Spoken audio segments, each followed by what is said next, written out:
Welcome to ஊறுவது அறிவு. இந்த வீடியோவில் நம்ம நியூட்டன்ஸ் லா ஆஃப் விஸ்காசிட்டியை பற்றி எக்ஸாம் பாயிண்ட் ஆஃப் வியூவில் பார்க்க போகிறோம்.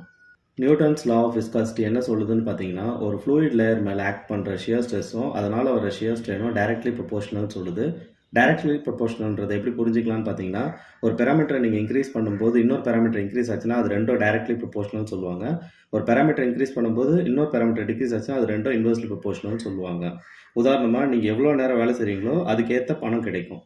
1 ஹவர் வேலை செஞ்சீங்கன்னா உங்களுக்கு 12 யூரோ கிடைக்குதுன்னு வச்சுக்கோங்க. அதுவே நீங்கள் 2 ஹவர் வேலை செஞ்சீங்கன்னா 24 யூரோ கிடைக்கும்.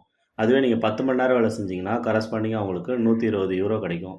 இதை கிராஃபிக்கலாக எப்படி ரெப்ரசென்ட் பண்ணலான்னு பார்த்தீங்கன்னா, ஒரு ஸ்ட்ரெயிட் லைனில் ரெப்ரசென்ட் பண்ணலாம்.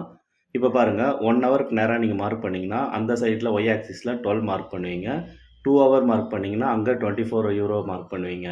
இதை சிம்பிளை வச்சு எப்படி ரெப்ரசென்ட் பண்ணுறதுன்னு பார்த்தீங்கன்னா, tau is directly proportional to du by dyன்னு சொல்லுவாங்க. இங்கே டவ்ன்றது ஷியர் ஸ்ட்ரெஸ், du by dyன்றது ஷியர் ஸ்ட்ரெயின். மேத்தமெட்டிக்கலாக நியூட்டன்ஸ் லா ஆஃப் விஸ்காசிட்டி எப்படி ரெப்ரசென்ட் பண்ணுவாங்கன்னு பார்த்தீங்கன்னா, tau is equal to mu into du by dyன்னு சொல்லுவாங்க. இங்கே மியூன்றது கான்ஸ்டன்ட் ஆஃப் ப்ரொபோஷனாலிட்டி அப்படின்னு சொல்லுவாங்க. இந்த மியூவை சேர்த்துக்கிறது மூலயமா நம்ம ப்ரொபோஷனாலிட்டி சிம்பிளை எடுத்துகிட்டு ஈக்குவல் டு சிம்பிள் போடலாம். அதனால் நியூட்டன்ஸ் லா ஆஃப் விஸ்காசிட்டியை நம்மளால் ஒரு ஈக்குவேஷனாக எழுத முடியும்.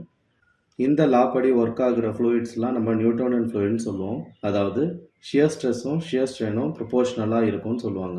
நியூட்டோனியன் ஃப்ளூயிட்ஸ்க்கு இதெல்லாம் ஒரு எக்ஸாம்பிளாக சொல்லலாம். நம்ம பாருங்கள், டீ, ஆயில் இதெல்லாம் நியூட்டோனியன் ஃப்ளூயிட்க்கு ஒரு எக்ஸாம்பிள். கிராஃபிக்கலாக இப்படி ரெப்ரசென்ட் பண்ணுவாங்க. ஸோ நியூட்டோனியன் ஃப்ளூயிட்ஸ் இப்படி தான் இருக்கும். அதுவே அந்த லா படி ஒர்க் ஆகாத ஃப்ளூயிட்ஸ் எல்லாம் நம்ம நான் நியூட்டோனியன் ஃப்ளூயிட்ஸ்ன்னு சொல்லுவோம். அதாவது ஸ்ட்ரெஸ்ஸும் ஸ்ட்ரெயினும் ப்ரொபோஷனலாக இருக்காதுன்னு அர்த்தம். நான் நியூட்டோனியன் ஃப்ளூயிட்ஸ் பார்த்தீங்கன்னா உங்களுக்கு கிராஃபிக்கலாக ரெப்ரசென்ட் பண்ணும்போது இப்படி தான் இருக்கும். உங்களுக்கு அது ரொம்ப பொறுமையாக போகிற மாதிரி இருக்கும். ஆனால் அந்த லாவை ஒபை பண்ணி நடக்காது. எக்ஸாம்பிள் பேஸ்ட் பார்த்தீங்கன்னா அது ஒரு நான் நியூட்டோனியன் ஃப்ளூயிட். அது மாதிரி இந்த கெச்சப், சாஸ் எல்லாம் இருக்கும் இல்லைங்களா, இதெல்லாம் பார்த்தாலும் ஒரு நான் நியூட்டோனியன் ஃப்ளூயிட். இதெல்லாம் எக்ஸாம்பிள்ஸ். இந்த வீடியோவில் நம்ம நியூட்டன்ஸ் லா ஆஃப் விஸ்காசிட்டியை எக்ஸாம் பாயிண்ட் ஆஃப் வியூவில் பார்த்தோம். உங்களுக்கு யூஸ்ஃபுல்லாக இருந்திருக்கும்னு நம்புகிறேன். நன்றி.